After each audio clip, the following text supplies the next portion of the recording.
Vyakula hivi anafaa kuepuka mtu mwenye sukari. Kwa mfano, vyakula vya kukaanga.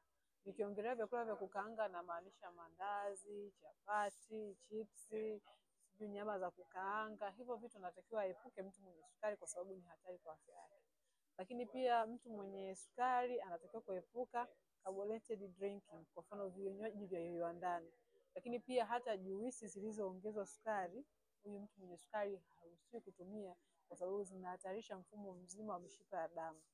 Na kitu kingine mtu mwenye sukari unatakiwa kuzingatia, kuepuka vyakula vilivyokobolewa, kwa mfano sembe, lakini pia kula ngano iliyokobolewa, mchele mweupe, hiyo si salama kwa afya yako. Lakini kitu ambacho unatakiwa kuzingatia pia mtu mwenye sukari, kuepuka kunywa pombe kupita kiasi. Ikiwa wewe una sukari na tayari unahitaji msaada, unaweza wasiliana nami kupitia namba inayopita hapo chini, lakini pia unaweza ukabonyeza alama ya jumlisha kwa kuendelea kupata elimu zaidi. Lakini kama ni YouTube, endelea kusubscribe ili uendelee kupata muendelezo wa vipindi vinavyokujia. Usisahau kulike, share na kucomment ili watu wengine waendelee kujifunza.